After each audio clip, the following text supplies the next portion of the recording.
Hello Steelers, and welcome to this Understanding O Group video. O Group is a battalion level game written by David Brown and published by Reisswitz Press in 2020. In this video we're going to take a look at company areas, reserve companies, phase lines and consolidation that are all integral to the game, and they're based on real life orders given to units prior to combat. As the name of the rules suggests, an O Group was a meeting of commanders prior to an operation to ensure that everyone knew what they were supposed to be doing and where they were supposed to be, and where the objectives were. An O Group is a British Army phrase meaning orders group, but it was also a practice that was carried out by all armies in the Second World War. It was a point when company commanders were drawn together by the battalion commander to issue their overall orders for the coming operation. The orders would then be disseminated down by the company commanders to their platoons, so that everybody knew what their responsibility was and how they were going to operate, including what support had been distributed to the company. O Group is very solidly based on British battalion training pamphlets that were produced during the Second World War, but similar ones would have been also issued to other armies at the time. Most of the basics we cover in this video will be usable by any army you wish to use in O Group, but it may be worthwhile having a look at the British training pamphlet just to get a feel for the scope of the game of O Group. I will put links to a download of the PDF copy in the description below. Whilst you can happily play a game of O Group without having to do any of the things I talk about in this video, adding them to the game will make things a little bit more historical and add some realism to your commander's battalion commander. In this video, I'm going to use the scenario in the book as the example for setting your initial dispositions and consolidations. We're also going to assume that we are an attacking force in the Christo scenario, moving down the map from the north. In a real-life combat situation, where the battalion attacked, where the clear objectives were, and also where the areas of operation were all decided at the battalion O Group. This would then mean that each company knew where they were supposed to be, along with where the other companies were supposed to be, and also it avoided friendly fire incidents.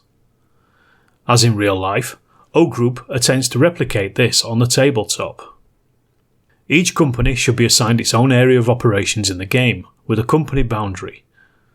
With a scenario like Christo, this can be as easy as saying Company A will operate west of the central road, whilst Company B will operate east of the road. The road gives us a natural division for the map. However, this is not always the case, and there may not be an obvious split. In that case, you could just divide the table into two and run an imaginary line down the centre of the table. Of course, you may not want your companies to operate exactly on either half of the table, and you may want to use one company to drive down a flank while the other advances in more open order. This is perfectly acceptable, as long as the lines of the two companies' areas of operations are not blurred.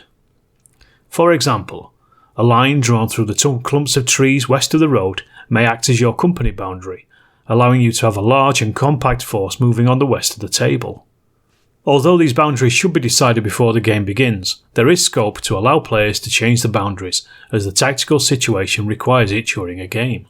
This is as simple as stating that the boundaries have changed.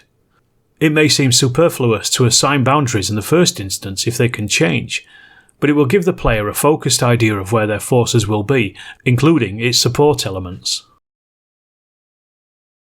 A player may hold a full company in reserve, which can then be deployed in future as a fresh attacking force.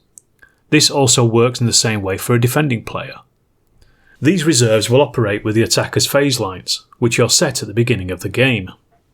Similar to company boundaries, the phase line could be an obvious terrain feature or a similar point on the map. On our Christo map, phase line 1 could be an invisible line drawn from the small eastern farm through the woods in the centre to the woods on the west, just above the German forward defence line. Phase line 2 could then be a line from the western farm through the woods, bocage and woods on the east. How many phase lines is set is up to the player and what they think is achievable. However, where they set these lines will dictate where the reserves are allowed to deploy as the phase lines are captured. This again replicates a battalion in the attack, in that the two forward companies would drive forward to their objective and then allow the third company to leapfrog through them to continue the attack. This is where your reserve company will come into play. A reserve company is different to the initial on-table companies in that it will be given a terrain feature or a deployment position to deploy onto, which is usually in the phase line set at the start of the game. So for example, on a Christo map, using the phase lines mentioned above, the obvious deployment positions could either be of the 3 woods or of the 2 farms. However, the player may only choose one for their consolidation point. A player is also not restricted to a terrain feature, and it may just be an area to deploy on, so the obvious one being the cornfield in front of Christo itself. A deployment here would allow the fresh reserves to take up the advance on the scenario objective of Christo. As mentioned, consolidation is used to keep the momentum of the attack going forward. 2 companies pushing forward across the length of the table is going to be a serious ask as they move further into the enemy lines. You will probably find that by the time the initial 2 companies have reached their phase line, they are considerably blown, and you may be spending a lot of orders on just reducing shock. Obviously, this is not ideal, and this is why they should be set to realistic phase lines that they can achieve to allow the 3rd company to follow up the success with fresh troops. The consolidation order allows a company commander to be deployed onto a captured objective that was previously decided by the player as part of their phase line. If this was a feature that was already decided, then it only costs 1 order for the commander and 2 patrol markers to be deployed. However, if it is any other point, it will then cost 2 orders. So it is important to think about which initial objectives can reasonably be captured by the initial 2 companies to allow the 3rd company to deploy cheaper. Another thing to remember is that when the 3rd company consolidates, it will be in a weak state, only having 2 combat patrols.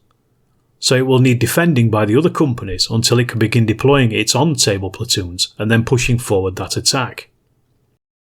Ideally, this situation should occur when the defender has the offensive combat phase of that turn. You can then deploy your reserves in the defensive combat phase, and then hopefully take the initiative to deploy the platoons in the next offensive turn. This ensures that the opponents will have used many of their orders already, and are only able to use reaction orders during your weakest points when you have only got your reserve combat patrols on the table. Alternatively, you could also push forward a screen of your 2 initial companies to stop any counter-attacks from the enemy whilst you are forming up your reserves. Obviously, the game situation will dictate the best course of action to take here. So let's sum up with the Christo map as though this is a Battalion O group. We split the table into 2 company areas, with the boundary running the length of the road. We decide on 1 phase line running from the clump of trees on the east, through the wheat field in the centre, the small clump of trees, and then the farm on the west. Our consolidation point is going to be the wheat field to allow for the springboard of the fresh reserves attack into the scenario objective of Christo itself. This then gives us our initial objectives. Company A, on the British left flank, will drive for the wheat field to allow that consolidation. Meanwhile, Company B will support the attack, but will also be used as a diversionary force to draw the defender away from the objective. If the defender doesn't fall for it, or the defence is weak here, Company B can push onto the high ground so that the forward observer can be placed here to call in artillery for the later attack on Christo.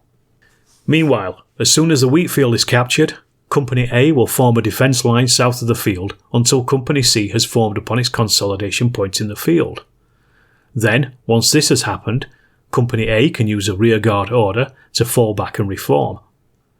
However, this is expensive in terms of orders, using 3 and a company commander order, but it does mean that they will then be in a better position to support Company C's attack on the objective. So if everything goes to plan, we have a fresh Company, C, to lead the attack on Christo with artillery support. Should they fail to capture it, they should severely damage the enemy defensive position, which then should allow for Company A to move in and occupy the objective. Obviously, the enemy gets a vote, but having a solid plan of attack using phase lines and objectives should help the player set out to achieve the scenario objective without too much fuss or getting bogged down in a long-range firefight. I hope you've enjoyed this video. I'm planning on making some more videos about O Group and how to understand the game, so look out for those in the future, and thank you for watching this. If you haven't already subscribed to the channel, please do, and you can also help out keeping the lights on at Steel Towers by considering supporting my Patreon or even becoming a channel member. There's more details in the video description below.